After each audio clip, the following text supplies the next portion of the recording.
Hey guys, welcome back to She Equips Herself. My name is Stav, and I'm bringing you a video that a lot of you have been looking forward to. I'm going to be shooting the Smith & Wesson BODYGUARD 2.0 next to the Glock 42, doing a little comparison so that you guys can see which one I like better, because I haven't shot them side by side yet. The only time I've shot the BODYGUARD is a few videos back when Mac and I went to Tennessee and we got to test it out with Smith & Wesson. So this is only going to be my second time shooting this gun, and if you've been watching the Finding the Perfect Carry Gun series, you kind of know how this goes. I'm going to shoot a warm-up with the BODYGUARD, and then do my course of fire twice, and then do the same thing with the Glock 42 just to do a little comparison. So to get started, let's start with a warm-up and we'll see how it goes. Fast forward a bunch of this because it's the warm-up. Here we go.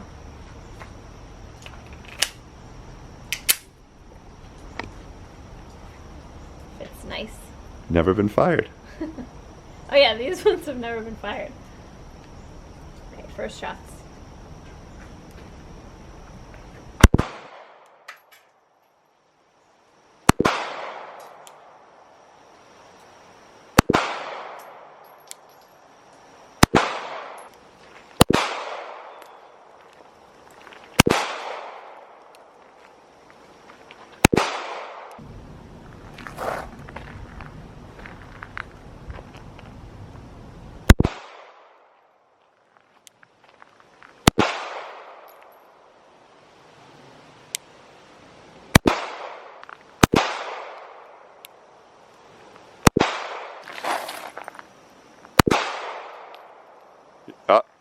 Hold on. Uh-oh. Malfunction. Hold on. Didn't feed. All right.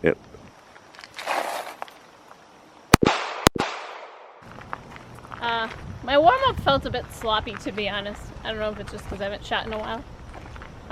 And I felt like I was hitting a bit left from further away, so that's where these shots came from. This might have been a lefty shot, so that was all me.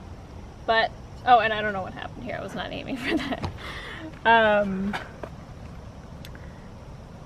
But the gun feels good. It's a nice size. I do want to say that the magazines are very hard to load. So if you don't like that, I have those little mag lulas. I'll link one below. It just helps you to load your magazine easier. I definitely recommend using one of these, especially if you're going to be doing a class, because your finger's going to get really tired loading these magazines. So now let's do my first course of fire with the BODYGUARD. Okay guys, Mac and I just did a little experiment because, as you saw, I was shooting a bit to the left. And since Smith & Wesson was kind enough to send both Mac and I a BODYGUARD, we have two of them, so we could see if it was me or the gun or the ammo. So I fired a bunch of rounds at about 10 yards, and I was aiming right at the center here, firing very slow. I was trying to use my best trigger control, and as you can see, my rounds were still going to the left. And Mac also fired, this was at about 12 yards. He was hitting to the left and a little high as well. And then he shot again at 10 yards, and same thing here. And we also tried both guns and two different kinds of ammo. So we can conclude scientifically that it's probably the BODYGUARD itself. We'll probably have to move the rear sight over a little bit, and that's just how they came from the factory. So just something good to know. If you get a gun, definitely make sure you go out and shoot it. Try a couple different kinds of ammo. See how it actually shoots at the range before you start carrying it. And that's what we're doing here today. So it's good to know that, but I am going to do my first course of fire and we'll see how that goes. Alright, Mac is going to put a red dot on the target because we know this gun is shooting to the left and I can't adjust the rear sight right now. We're going to have to do it at home. So he's putting a red, looks like a square, and he's doing such a good job staying in the lines. I'm so proud of him. And that's what I'm going to try to aim at as I'm doing my course of fire, just to kind of be able to score it the way I've been scoring the other targets during the Finding the Perfect Carry Gun series, so that it can all be pretty uniform and as scientific as possible. Hey guys, we had a malfunction on the last drill, and I hadn't taken this gun apart at all, so it's the first time I've taken this gun apart to look at it. and I wanted to see what the potential of the malfunction could have been. And this is a kind of a different design than I'm used to, and I wanted to show you guys what happened. So what occurred is, what I can figure out is, if you look at this fire, now I took the slide off and then I put the barrel right into the locking lug, so that's how it sits when the slide's on, so you can see how it actually sits. Alright, what I could show you is the feed ramp on the barrel is very shallow. It's very small, and that's this part right here. Then there's an additional feed ramp in the frame. So when you put them together, it makes this longer feed ramp. And I can show you a different barrel to kind of see what's normal. So what happened was, as the bullet started sliding up this first feed ramp, it got caught, and I can feel it with my hand. You can kind of see, if I can get this, like, you can see if I just use the tip of the bullet, you can see it goes, it hits that. See how it hits that? Mm-hmm. Okay. Because it appears to be because of two things.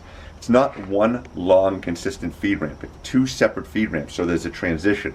And the bullets Stav was shooting are flat nose full metal jacket, which is what we prefer to carry for a little bit better terminal ballistics. Not much, but just a hair better, but you still get really good penetration. Hollow points are the best as far as expansion, but they don't penetrate deep enough, especially in small guns. So this is what we normally carry. That's the flat nose. And there's the round. And the round next now, to if it. I take the round and I come up, you can see, and I can demo it for you. If I put the round right on the front of the feet and I go up, it goes in. See that? It doesn't get caught. The other one got caught. As I push it. So my assumption is we're going to continue to shoot flat nose and round nose FMJ, but I'm willing to bet you that if we see another malfunction, it's going to be on the flat nose. And that might be something that we might have to change now. We might have to carry round nose FMJ or something different because of that two-stage, is what I might call it, two-stage feed ramp. So we'll see how it goes, but it's a different design. So on the right here, that's the Glock 42 barrel, and you can see that feed ramp is different from the BODYGUARD barrel. That's this one on the left. Alright, now I'm going to try my first course of fire with the BODYGUARD 2.0. I feel like my hair is extra big in this humidity.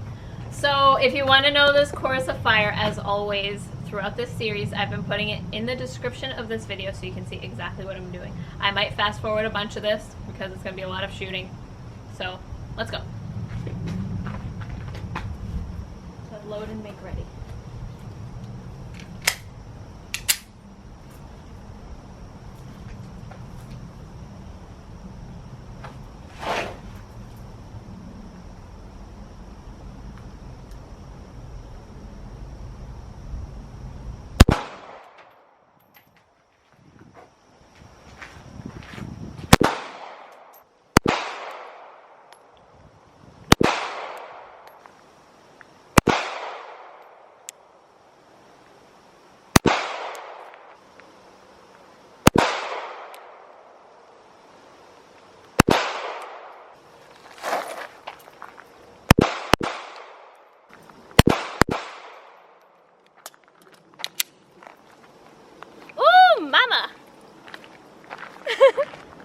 Target.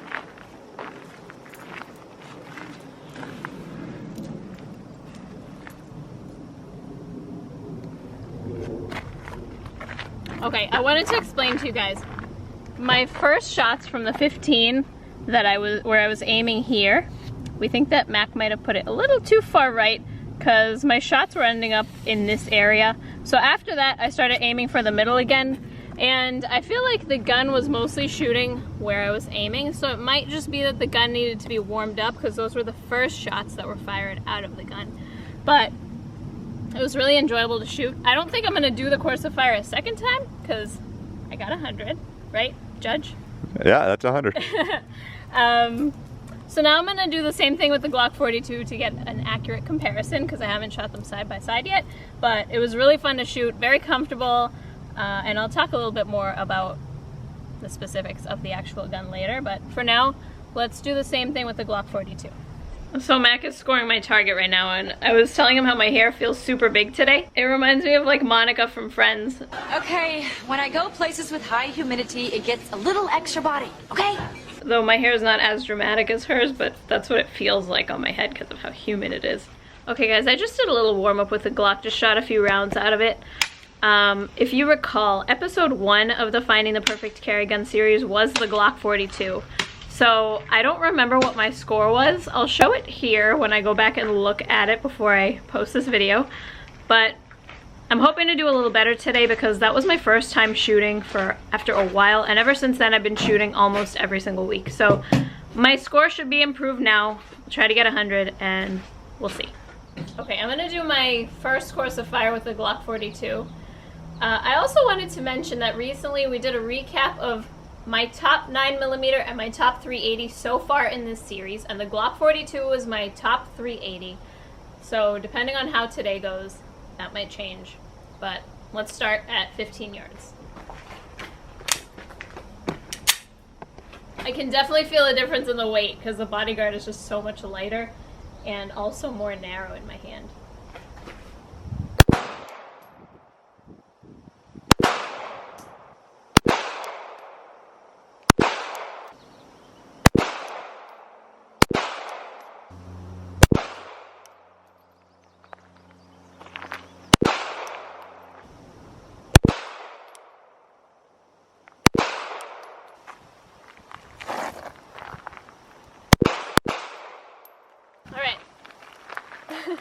I missed a few. I feel like I was definitely shooting faster than I did with the Bodyguard at first. These I think were one-handed. I don't remember if they were right or left. And then this was one of my first shots from the 15 that I missed. So that's definitely a miss. But that's because I was shooting fast. I think I definitely could have gotten 100 on this. So that was my bad. Okay, let's do a qual. First shots with this. With what? Oh, sorry, the Bodyguard 2.0. First shots for me. I've been loading mags for you, so let's see how it shoots. I did shoot that, 10 rounds to see if they shoot left or right. And we'll see what happens there. Okay.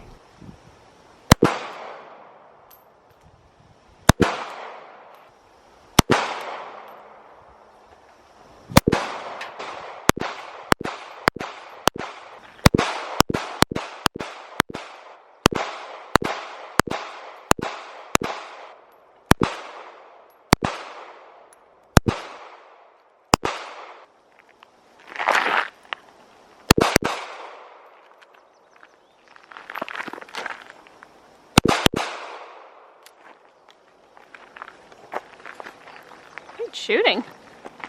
All right, this was a right hand only shot, and I would consider that a miss. They broke the line. I would consider that a miss. So, okay. I know exactly when that happened. There was a particular shot that went off when I was shooting right hand only. That went off long before I expected it to go off. I don't even. It was like such a surprise that I was like, ooh, I don't even know if my sights were ready for that. So. That's just a Macism for shooting too fast and feeling like rush, but everything else is in there. You know, that was, I'm not unhappy. It shoots well. Okay, so here's what I want to do. I want to just, I just shot 50 rounds out of this, I just want to shoot like 10 rounds out of the Glock, just so I can have a direct comparison, so we can see that. I'll shoot them all at the head so we can see the difference. Okay. All right, so I'm going to shoot, I have 9 rounds. I'm going to shoot 3 two-handed, I'm going to shoot 3 right-handed and 3 left-handed. I think that'll give me a decent comparison. So let's see how this goes. It definitely has a completely different feel. Yeah. And the sights are very noticeable.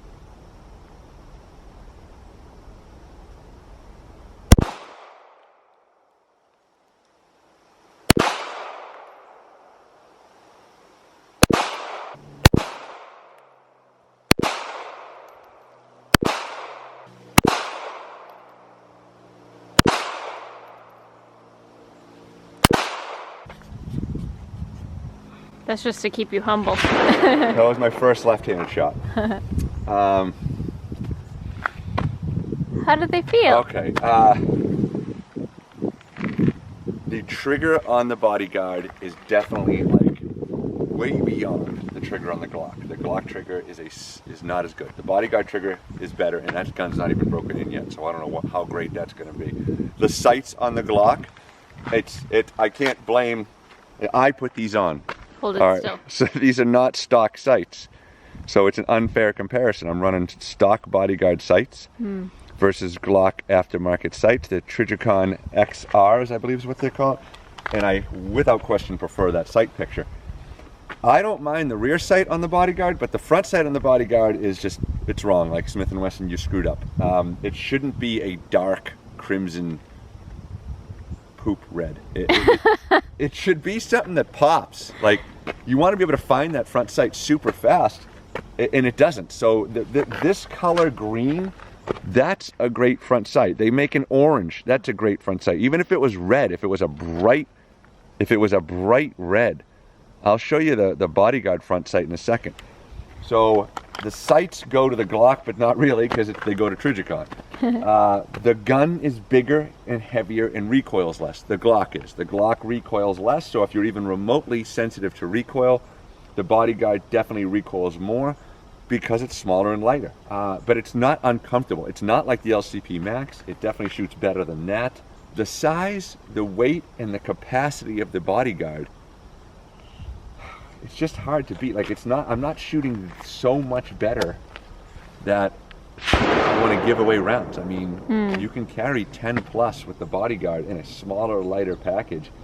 And are we really gonna, you know, like a bad guy is, you know, it's probably not gonna be a 15-yard shot. It's gonna be closer. So Right. I feel like either one is going to allow me to win a gunfight. I love the size and the weight of the BODYGUARD. It just disappears. Never had a problem with my GLOCK. I know Glock 42 doesn't, not everyone loves them, but I've had great luck with them. I feel like the BODYGUARD's going to get some more work in the next few weeks before I make a full, like, I'm not selling the Glock 42 today, but it's on its way. It's a shooter. It's going to be, it's actually frustrating. I have so many holsters and mags for the 42. We'll see what happens. Okay.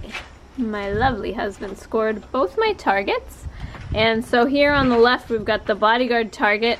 I scored 100. Everything was in the circle. With the Glock 42, I scored a 92. So I had 4 misses, but there's my 2 targets. Alright guys, here are the 2 front sights side by side. The Glock 42 is on the right with that nice bright green sight by Trijicon, and then the stock front sight on the BODYGUARD is this, like Max said, poop red. It's actually, I don't know, it seems more like an orangey red, but it's definitely not bright enough. It needs to pop like, more. It's overcast and kind of dark under this overhang we're under right now, and you can't really see it that well, but you can see that Trijicon one really pops. I also just wanted to mention the serrations on the BODYGUARD are excellent. Mac loves a good front serration. He says that all the time. The ones on the Glock 42 aren't as pronounced. My hand slipped on them as I was loading the Glock earlier. I don't know if you saw that because I fast forwarded a bunch of my shooting, but the serrations on the BODYGUARD are definitely easier to grab. I will say that the slide on the BODYGUARD is, I don't want to say tough, because I feel like anyone can rack a slide if you do it the correct way. But some of you might notice, if you have an issue with your hands, that it is a little tough to rack, but I wouldn't say any tougher than the Glock 42. So that's just for reference. If you need help racking a slide, check out the video I'm going to link up here where I show you how I do it, and a way that I've found helps a lot of people do it properly. I also just want to show the difference in the size. So I have the BODYGUARD here on top of the Glock 42. And you can see the Glock 42 is just a little bit bigger. And it's definitely heavier. You can feel that when you pick them up. But the BODYGUARD's definitely going to be, I mean, the Glock 42 is not hard to conceal, but this is going to be even easier. Look how small it is. And it's so light. It's super narrow when you hold it in your hand. So I'm excited to conceal it and just show you guys how I do it, because I think it's going to be a lot of fun just trying out my different holsters with the BODYGUARD. Yeah, I'm excited to show that to you guys, so keep an eye out for some concealment videos with the BODYGUARD. I shot both of them well. I feel confident carrying either one. They're both fun to shoot. I would enjoy going to a class with either one. They don't hurt my hand or anything. But with the BODYGUARD, you just get a smaller package with more capacity. It's going to be a little bit easier to conceal, but you get more capacity. So for that reason, just like Max said, we're not selling our Glock 42s just yet, but I don't see any negatives to carrying the BODYGUARD over the 42. I just see a bunch of positives. So we'll see if that changes as we go, but we are going to shoot it more before we start carrying them, because you want to make sure that they're reliable before you bet your life on it. But I hope you guys enjoyed this video. I hope you learned something from it, and if you can get your hands on a BODYGUARD 2.0, definitely give it a shot. And we only had the one malfunction. Yeah, we only had one malfunction with the BODYGUARD. Again, these are brand new guns, so hopefully as they get warmed up and used more, they'll be even better, like a fine wine. And I'll see you in the next video. Stay safe. Bye.